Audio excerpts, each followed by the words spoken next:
কিল মেরেছে, দেখুন মারছে।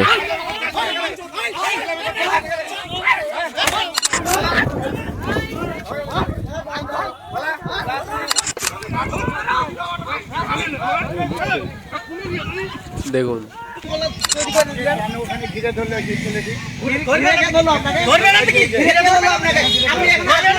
বিজেপির প্রার্থী দেখো ভারত বাহিনী কি বলছে,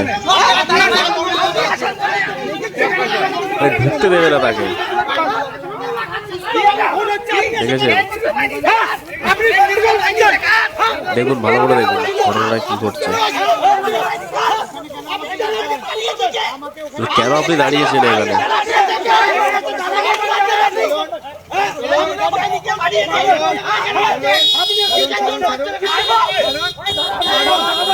কুমারগঞ্জে বিজেপি প্রার্থীকে কিল চড়, সবকটা কিন্তু জিহাদি, হিন্দু তো একটাও না।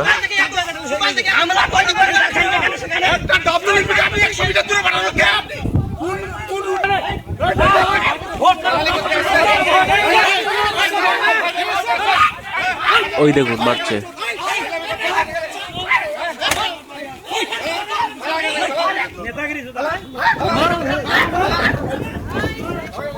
মারছে দেখুন।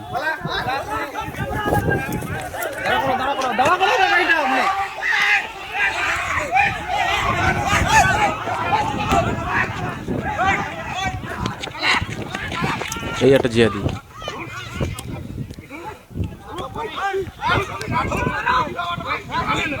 মারছে দেখুন, জিহাদি মালটা মারছে দেখুন। লুঙ্গি বাহিনী দেখলেন তো ভিডিওটি, যে জিহাদি ভাই লুঙ্গি বাহিনী, মোল্লা উল্লু বাহিনী, মানে কি হারামখোর আর কি বলা যায়, মানে হচ্ছে রোহিঙ্গা, ঘুষপেটিয়া, এইসব হচ্ছে মাল। রোহিঙ্গা মালদের দেখতে পেলেন তো, যে রোহিঙ্গা মাল কি করে একজন প্রার্থীকে মারছে। মানে একজন প্রার্থী তার কাজ কি, একজন প্রার্থী সে তার যে ডিউটি সে সেটাই করবে। যদি কেউ টিএমসির প্রার্থী হয়, যদি কেউ সিপিএম এর প্রার্থী হয়, বা অন্য কোনো জেওপির প্রার্থী হয়, যে কোনো দলের যে কেউ পার্টির প্রার্থী হতেই পারে ভাই। যত মানে মানুষ তত ধর্ম এবং তত মানে হচ্ছে পলিটিক্যাল ঝান্ডা বা তত পলিটিক্স, ঠিক আছে? কথা হচ্ছে যে আমার যেটা ভালো লাগবে আমি সেটাই করব, আমার যেটা ভালো লাগবে না আমি সেটা করব না। বাংলা কথা, আমি যদি মনে করি যে অন্য কাউকে ভোট দেব সেটা আমি দেব, যদি আমি মনে করি যে না আমি ভোট দেব না তা আমি দেব না, সেটা সম্পূর্ণ আমার নিজের এবং ব্যক্তিগত ব্যাপার। এটা হচ্ছে ব্যক্তিগত স্বাধীনতা, যেটা আমাদের ভারতবর্ষ দেয়, প্রত্যেকটা নাগরিককে দেয়। কিন্তু আজকে আমরা কি দেখছি, যেখানে একজন বিজেপির প্রার্থী তাকে মারা হচ্ছে। কোথায় এটা? কুমারগঞ্জে একজন বিজেপি প্রার্থীকে তাড়িয়ে মারা হচ্ছে। মানে পিছনে প্রায় 10-15 জন 20 জনের মতো তাড়াচ্ছে তাকে, এবং মানে এদিকে আবার সামনে একজন তাকে ব্যাট দিয়েছে, ধরে তাকে মারধর করছে, মানে কুকুরের মতো তাড়াচ্ছে এবং তাড়িয়ে ধরে মারছে। মানে আর আমি একটা দিনই দেখলাম যে পুলিশ অফিসার যিনি আছেন উনি কোনো পদক্ষেপ নেয়নি, ওনার কাছে কিন্তু ছিল আগ্নেয় অস্ত্র ছিল, তারপরেও তো উনি ওটা বের করেনি। ওই সময় বের করা দরকার ছিল, এবং সামনে যারা ছিল তাদেরকে কোনো না কোনো একজনকে চালানো উচিত ছিল ভাই। যেটা দরকার সেলফ ডিফেন্সের জন্য, যেটা দরকার, কারণ পুলিশটার গায়েও হাত পড়েছে, পুলিশটাকেও মারার চেষ্টা করেছে। শুধু যে মাত্র ওকে মারছে, যে একজন বিজেপির প্রার্থীকে মারছে এরকমটা না, পুলিশের এদিক দিয়ে হাত চালাচ্ছে, পুলিশের গায়েও লাগছে এবং লেগেওছে। পুলিশটা কত ভালো যে সে কিন্তু কোনো অ্যাকশন নেয়নি, বা সে সঙ্গে সঙ্গে ওখানে কিছু করেনি। যদি কোনো জওয়ান হতো বা যদি কোনো ব্যাটালিয়ান ফোর্স হতো, তাহলে হয়তো ওখানে কিন্তু দুটো একটার কিন্তু খবর হয়ে যেত, সিরিয়াসলি ভাই খবর হয়ে যেত। কারণ এরকম জঘন্য আমরা মানে ভোটের দিন এরকম জঘন্য রাজনীতি আমরা কোনোদিন দেখিনি। আর আমরা আমাদের পশ্চিমবঙ্গের মানুষ আমরা দেখতেও চাই না। কেন দেখবো ভাই এরকম রাজনীতি? আমরা কেন দেখবো? কিসের জন্য দেখবো? এরকম জিহাদিপনা আমরা কেন দেখবো? চলুন আমি আরেকটা ভিডিও দেখাচ্ছি আপনাদেরকে, আপনারা দেখলে যে ভিডিওটা বুঝতে পারবেন যে কেন এই জিহাদিগুলো, কেন এই মৌলবাদীগুলো ভারতবর্ষটাকে কুরে শেষ করছে, মানে ঠুকরে শেষ করছে ভারতবর্ষটাকে। চলুন দেখাচ্ছি, মারছে দেখুন, মারছে কিভাবে দেখুন, পুলিশকে ঠেলে দিয়েছে। কুমারগঞ্জ বিধানসভা কেন্দ্রের বালিহারি বুথে ভোটের দিন উত্তেজনা ছড়ালো। বিজেপি প্রার্থী শুভেন্দু সরকারের উপর হামলার অভিযোগ উঠল শাসক দল তৃণমূল কংগ্রেস কর্মীদের বিরুদ্ধে। অভিযোগ, সকাল থেকে ওই বুথে বিজেপির পোলিং এজেন্টদের ঢুকতে বাধা দেওয়া হচ্ছিল, পাশাপাশি ভোটারদের প্রভাবিত করার চেষ্টার অভিযোগ ওঠে তৃণমূল কর্মীদের বিরুদ্ধে। পরিস্থিতির খবর পেয়ে ঘটনাস্থলে পৌঁছন বিজেপি প্রার্থী। সেখানে গিয়ে তিনি প্রথমে অবস্থান বিক্ষোভে বসেন। পরিস্থিতি কিছুটা স্বাভাবিক হলে তিনি সেখান থেকে ফিরে যান। তবে কিছুক্ষণের মধ্যে আবার উত্তেজনা ছড়ালে পুনরায় ওই বুথে যান তিনি। অভিযোগ, সেই সময় তৃণমূল কর্মীরা তাকে লক্ষ্য লক্ষ্য করে হামলা চালায় এবং মারধর করে। ঘটনাকে ঘিরে এলাকায় চাঞ্চল্য ছড়িয়েছে। পরিস্থিতি নিয়ন্ত্রণে আনতে প্রশাসনের হস্তক্ষেপের দাবি উঠেছে। ধরেছে সাটা ভাঙা গেলানকে দিয়েছে, সাতটা ভাঙা মার খাচ্ছে এরা এখন।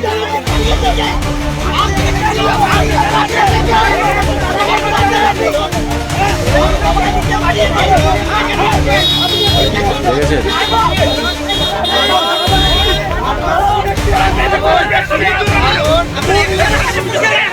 যখন মানে পলিটিক্যাল দল বা পলিটিক্যাল নেতাগুলো কত জঘন্য হয়, গণতন্ত্র নষ্ট করবে। মারবে দেখুন, মারবে, কিল মারবে, ওই দেখুন মারলো, মারলো কিন্তু প্র্যাকটিক্যাল পুলিশকে তুলে দিচ্ছে প্লাস মারছে।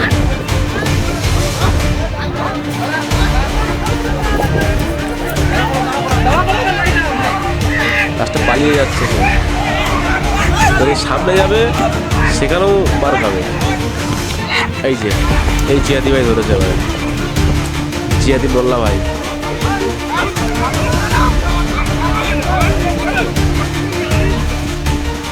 রসমা খুলে গেছে। একদম দুষ্কৃতী জিহাদি আমাকে আক্রমণ করার চেষ্টা করেছিল, জিহাদি। পারিনি। আমি ওখানে বেরিয়ে এসেছি, ভয় দেখানোর চেষ্টা করেছিল, পারিনি। সেখানে তো কেন্দ্র বাহিনী ছিল, তারা কি আপনাকে কোনো রকম সাপোর্ট করে? কেন্দ্রীয় বাহিনীকে কে ডিপ্লয় করে? স্থানীয় পুলিশ করে। পুলিশ যেমন বলবে তেমন করবে। কেন্দ্রীয় বাহিনী তো ভেতরে ছিল, আমাকে 100 মিটারের বাইরে তারা আঘাত করেছে। সেখানে কিউআরটি, তারপরে আধার পুলিশ থাকার কথা, তারা নেই। কি কারণে ঘটলো ঘটনাটা, কি কারণে? সকাল থেকে এরা দেখেছে আমরা এজেন্টদেরকে বসিয়েছি, এরা ভেবেছিল এজেন্ট শূন্য ভোট করাবে, এজেন্ট বসিয়েছি, শুভেন্দু সরকারের কাছে পারেনি। তো এখন সেই জন্য একবার আটকানোর চেষ্টা, ভয়ভীতি দেখানোর চেষ্টা করেছিল, কিন্তু ব্যর্থ হয়েছে। দেখা যাচ্ছে আপনার কনভয়ের ওপরেও হামলা হয়েছে একটা। আমি দেখতে পাইনি, গাড়িটা আগে বেরিয়ে এসেছিল, আমি একটু পরে এসেছি। তা আপনি কি মানে থানার দ্বারস্থ হবেন? থানাতে বলে কিছু হবে না, আমি যেখানে বলা সেখানে বলেছি। আসলে সকাল থেকে এরা যে কাণ্ডটা করতে চেয়েছিল, প্রতিটি বুথ জ্যাম করবে, বিরোধী এজেন্টদের বের করে দেবে, কিন্তু আপনারা জানেন প্রায় এটাই 8-10টি জায়গায় হয়েছে আমি এবং এজেন্ট এটাই বসিয়েছি। চলছে। যখন এই খবরটি তারা গেছে, একটা সংকীর্ণ জায়গা ছিল, গলি, যেখানে আমরা ঢুকতে পারি কিন্তু বেরোনোটা একটু কঠিন। ওরা প্ল্যানফুলি সেখানে আমাদেরকে আটক করে, আমাদের উপরে হামলা চালানোর চেষ্টা করে, আর যা কিছু আর কি। কিন্তু নির্বাচন কমিশন তো বারবার শান্তিপূর্ণ ভোটের কথা বলছিল। কেন্দ্রীয় বাহিনী কোথায়? আপনি ক্যান্ডিডেট, আপনি যাচ্ছেন সেখানে, আপনি আক্রান্ত। নির্বাচন কমিশন চেষ্টা করছে, কিন্তু ডিপ্লয় করা তো স্থানীয় পুলিশ। আমি সকাল থেকে বলেছি এখানকার এসপি নিরপেক্ষ নয়, তিনি একেবারে প্ল্যান ফুলি এগুলো করাচ্ছেন। সেই জন্য নির্বাচন কমিশনকে আমি সরাসরি কি বলতে পারি, এখানকার পুলিশ সুপারই তো নির্বাচন কমিশনের আন্ডারে, তাহলে সমস্ত দায় দায়িত্ব এখানকার পুলিশ সুপারের। মানে আজকে সকালেও দেখলাম আপনি নিজে তাড়া করছেন লোকেদের, কিন্তু সেখানে যেখানে কেন্দ্রীয় বাহিনীর এই কাজ করার কথা, তারপর আপনি আক্রান্ত হলেন। কোথায় ছিলেন আপনি, জানিয়েছেন অভিযোগ? আমি সকাল থেকে অনেকবার জানিয়েছি, তিনি এখন আরামকেদারায় বসে আরাম খাচ্ছেন, অফিসে বসে। তার কোনো ডিপ্লয়মেন্ট নেই, পুলিশ নেই, শুধুমাত্র এখানটাতে সন্ত্রাসদের মুক্তাঞ্চল বানানোর জন্য তিনি চেষ্টা করেছেন। কিন্তু নির্বাচন কমিশন বলেছিল যে কেন্দ্রীয় বাহিনী স্বতঃপ্রণোদিতভাবে কাজ করতে পারবে, কিন্তু আদতে সেটা হচ্ছে না। তাহলে নির্বাচন কমিশনকে জানিয়েছি, আমাকে দিল্লি থেকে আধিকারিকরা ফোন করেছিলেন, বিস্তারিত আমি জানিয়েছি, বলেছি এখানকার এসপিকে আপনি বলুন, আর ল অ্যান্ড অর্ডার সিচুয়েশনটাকে ঠিক করে। কোন কোন গাড়িগুলো ভাঙচুর করার চেষ্টা হয়েছে একটু যদি দেখান। আমার গাড়ির উপরে অ্যাটাক করার চেষ্টা হয়েছে, আমি তো দেখেছি আপনাদের সাংবাদিক বন্ধুদের গাড়ি একটা আপনার পানিও কেটে গেছে দেখা যাচ্ছে। আচর দেওয়ার চেষ্টা আচর দিয়েছিল, পেছন থেকে ঘিরে ধরেছে। সমস্যাটা কি হয়েছিল এই বুথে? ওই অভিযোগটা কি ছিল? না, মারার চেষ্টা করেছে, মারতে পারেনি। এক দল উন্মত্ত জেহাদি, তারা প্ল্যান করে আমাকে আক্রমণ করার চেষ্টা করেছিল। স্থানীয় কিছু জনগণ ছিল যারা সনাতনী, তারা আমাকে রেস্কিউ করে, এবং আমার সাথে সিকিউরিটি ছিল, তারা এখানকার যে তৃণমূল আশ্রিত দুষ্কৃতী তার উপরে জিহাদিরাই হামলা করবে করে, এটা। তাকে মারধর করে, সনাতনীরা এবং করবে সেখানে না। বুথ জ্যামের একটা চেষ্টা চলছে। কি বলবেন? উনি যদি অভিযোগ করে থাকে, উনি ওনার মতো অভিযোগ করেছে। তৃণমূলের ওখানে কেন্দ্রীয় বাহিনী আছে, বুথ জামের কোনো ইনি বলেন চেষ্টা হয়নি। জিহাদি আমি নাকি? সেখানে গেছিলাম, এবং যেটা আমি সংবাদ শুনলাম, ওনাকে হয়তো কেউ যদি অপমান করে থাকে, সেটা তো কাম্য নয়। অপমান সেটা ভিডিওতে এই ধরনের দেখাচ্ছে, মারছে। কোনো প্রার্থীকে, যে প্রার্থী হোক, আমাকে যদি কেউ অপমান করে, যেটাও আমার ঠিক হবে না, সেরকম করা দরকার ছিল। উনিও একজন প্রার্থী, ওনাকে যদি কেউ এই অপমান জিহাদিকে। করে থাকে, যদি কেউ অকথ্য কাজ যদি করে থাকে সেটাও ঠিক করে না, এটা কখনো কাম্য নয়। এটা আমি এটা আমি মনে করি না, এটা ভুল করেছে যদি কেউ করে থাকে। করে না, তবে তৃণমূলের দুষ্কৃতীরা নয়, এখন তৃণমূলের যদি দুষ্কৃতীরাই কেউ করে থাকে সেটা ভুল করেছে আমি বলবো।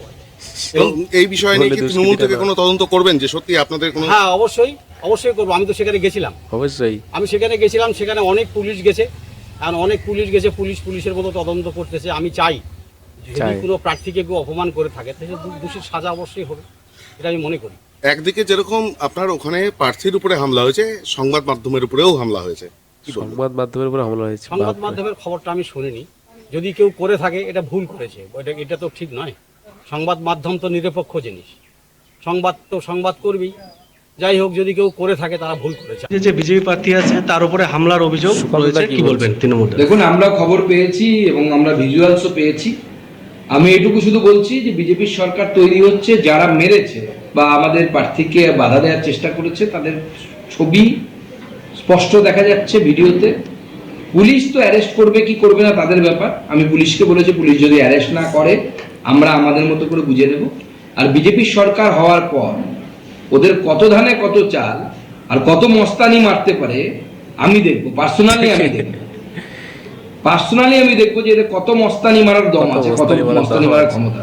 তো দেখলেন তো ভিডিওটি, যেটা কুমারগঞ্জে ঘটেছে। কুমারগঞ্জে বিজেপি প্রার্থীর উপরে কিন্তু আক্রমণ হয়েছে এবং সে বলছে তাকে মারধর করেনি, কিন্তু মারধর যথেষ্ট করেছে। তাকে যেভাবে কিল চড় মেরেছে, ঠিক আছে, এইটাও কিন্তু কাম্য না, মানে এটাও কিন্তু উচিত না। কোনো একজন প্রার্থীকে, মনে করুন যে কেউ একজন প্রার্থী সে পুলিং স্টেশনে যেতেই পারে বা সেখানে সে আশেপাশে দেখতেই পারে যে কি পরিস্থিতি হচ্ছে, সে বিরোধী হোক বা স্ববিরোধী হোক, মানে সে নিজের মানে আমাদের এখন ক্ষমতায় থাকা দল হোক, যে কেউ প্রার্থী সে যেতেই পারে। তো সেই ক্ষেত্রে যে প্রার্থী গেছে তার উপর আক্রমণ, তাকে মার, কিলচড় এবং তাকে তাড়িয়ে মারা হয়েছে। যে পুলিশটা ছিল ওনার সঙ্গে বডি সিকিউরিটি গার্ড, তো সেই পুলিশটাকেও মারা হয়েছে। ঠিক আছে, পুলিশের কাছে আগ্নেয়াস্ত্র ছিল, চালালেও চালাতে পারতো, কিন্তু বিষয়টা একটু খারাপ হয়ে যেত। কিন্তু ভয় দেখানো দরকার ছিল ওই সবগুলো জিহাদি বাহিনীকে। তো এই সমস্ত জিহাদি বাহিনীকে আমি বলবো, জিহাদি বাহিনী জিহাদিগিরি করে কিন্তু হবে না ভাই, জিহাদিগিরি করে ভোটে জিততে পারবে না। আর তোমরা জিহাদিরা কটা ভোট দেবে? যদি হিন্দুরা মনে করে যে সরকার বদলাবে, তাই হিন্দুরা এক তুড়িতে পারবে বদলাতে। হিন্দুদের মধ্যে সেই ক্ষমতা আছে, কিন্তু তোমাদের জিহাদিদের মধ্যে সেই ক্ষমতা নেই। সো আমি একটাই ফাইনাল কথা বলবো যে জিহাদিগিরি করে এই মানুষকে মেরে, কিছুদিন আগে আমরা দেখেছিলাম যে 2 দিন আগেকার ঘটনা, যেখানে আর কি পুরো র্যালিকে আর কি জিহাদিরা আর কি আগুন জ্বালিয়েছে। পুরো র্যালিকে, বিজেপির একটা র্যালিকে মেরেছে, তাদের উপরে আগ্নেয়াস্ত্র প্রয়োগ করেছে, তাদের উপরে ছুরি, ভোজালি, কাঁচি, মানে ব্লেড, সব কিছু তাদের উপরে চালানো হয়েছে। এমন অবস্থায় 100 জনের বেশি বিজেপি কর্মী আক্রান্ত এবং মোটামুটি প্রায় 15-20 জনের বেশি আর কি মৃত্যু সজ্জায়, মানে তারা এখন মৃত্যুর সঙ্গে লড়াই করছে। ভোটটা তো দূরের কথা, তারা এখন মৃত্যুর সঙ্গে লড়াই করছে। তো এই সমস্ত কারবারগুলো করছে সেই জিহাদিগুলোর অবশ্যই অনেকগুলো ধরে সাটা ভাঙা প্ল্যান পিটিয়েছে। অ্যাকচুয়ালি এদেরকে ধরে পিটিয়ে কোনো লাভ নেই, এদেরকে ধরতে হবে, এনকাউন্টার করতে হবে। বাংলা কথা ভাই, এরাই হচ্ছে আসল মোস্তান, এরাই হচ্ছে জিহাদি, আর এরাই হচ্ছে টেরোরিস্ট। যে মালগুলো এখন বিজেপি বিরোধী বা যে মালগুলো এখন সনাতনী বিরোধী, সেসব মালগুলো অ্যাকচুয়ালি এরা একটা টেরোরিস্ট। দেখুন, বিজেপি বিরোধী বা সনাতনী বিরোধী, হিন্দু বিরোধী মানে হচ্ছে দেশ বিরোধী। বাংলা কথা, কারণ আমাদের দেশে সরকার আছে কে? বিজেপি সরকার। দেশে হিন্দু বেশি পপুলেশন, সমস্ত দিক থেকে মনে করুন যে হিন্দুরা কিন্তু এগিয়ে। তো এদের বিরুদ্ধে গিয়ে কাজ করবে বা এদেরকে মারবে, তার মানে সে তো রাষ্ট্রবিরোধী। এবং এরা কি মানে রাষ্ট্রের যে সংবিধান সেটাকেও মানে না। সব থেকে বড় কথা হচ্ছে যে সংবিধান মানে না মানে হচ্ছে তো দেশ বিরোধী। এরা দেশ বিরোধী, এরা রাষ্ট্রবিরোধী। তো এদেরকে এনকাউন্টার করবে, সেটা কাদের এনকাউন্টার করবে? ভাই একটা কথা বলি, ভোট ভাই যে কেউ করতে পারে, ভোটে যে কেউ জিততে পারে, রেজাল্ট যাই কিছু হতে পারে। তাই বলে কোনো মানুষকে মারধর কেন করা হবে? কোনো মানুষকে কেন আক্রমণ কেন করা হবে? এইটার প্রতি আমি ঘোর বিরোধী এবং এইগুলোকে অবশ্যই বন্ধ করা দরকার। আর যারাই করবে তাদের অবশ্যই এনকাউন্টার করা দরকার। এনকাউন্টার না করলে ভাই প্রবলেম হবে, কারণ এইসব মাল মানে মূল যদি উপড়ে না ফেলা হয় তাহলে এইসব মাল থেকে যাবে, পরবর্তীতে এটা আবার ঝামেলা করবে, এদের বাচ্চা কাচ্চা আবার ঝামেলা করবে, মানে এই যে এটা মানে মোস্তানি দাদাগিরি, এই বিষয়টা থেকে যাবে। তো এই বিষয়টাকে উপড়ে ফেলা দরকার। এবং যেহেতু সেন্ট্রাল ফোর্সগুলোর মানে দায়িত্ব ছিল, ওদেরকে পারমিশন দেওয়া হয়েছিল যে অবশ্যই তারা যেন ফায়ার করে, কিন্তু যাই হোক অনেকে তাকে ফায়ার করেনি, কিন্তু একটা জিনিস আমি দেখেছি, একটা পুলিশ ঝামেলায় সে জড়িয়ে যাওয়ার পরে সে কিন্তু তার রাইফেল বের করেছিল এবং সে পুরো একদম রেডি করে নিয়েও কিন্তু পুরো দাঁড়িয়ে গেছিল। সত্যি আমাদের পশ্চিমবঙ্গের পুলিশ কে ওনাকে স্যালুট জানানো দরকার প্রত্যেকটা মানুষের। ওনার ছবিটা প্রচুর ভাইরাল হয়েছে সোশ্যাল মিডিয়ায়, আমরা দেখছি, মানে অনেকেই দেখছি ওনার ছবিটা দিচ্ছে, পোস্ট করছে, যে পুলিশও কিন্তু আজ জেগে গেছে। মানে পুলিশ তার রাইফেল বের করে সে কিন্তু পুরো একদম তাক করে দাঁড়িয়ে গেছে, যে সামনে একটুকুনি আর এগোস, জিহাদির বাচ্চারা এগোলে কিন্তু খবর আছে, ঠিক আছে? তো সেই সমস্ত জিহাদিদেরকে বলবো যে ভাই পুলিশের সঙ্গে লাগতে যেও না, জিআরপিএফ এর সঙ্গে বা আমাদের ব্যাটালিয়ান ফোর্স বা কেন্দ্র বাহিনীর সঙ্গে একদম লাগতে যেও না, কারণ ওরা মনে করলে যখন তখন যেখানে সেখানে শুট আউট করতে পারে বা তোমাদের কিন্তু জীবনটাও শেষ করতে পারে। সো এটাই বলবো যে ভালো করে ভোট দিন, দ্বিতীয়বার ভোট দিন এবং ভোট দিতে দিন এবং মানুষকে ভালো করে বাঁচতে দিন। আর সবাই ভালো থাকবেন, নিজেদের খেয়াল রাখবেন, আর অবশ্যই আমার চ্যানেলটিকে সাবস্ক্রাইব করবেন আর একটি লাইক করবেন, আর জানিয়ে যাবেন আপনার মূল্যবান মতামত যে কেন এইগুলো হচ্ছে বা এইগুলো কি হওয়া উচিত, ভোটের সময় এরকম ধরনের অশান্তি কি হওয়া উচিত।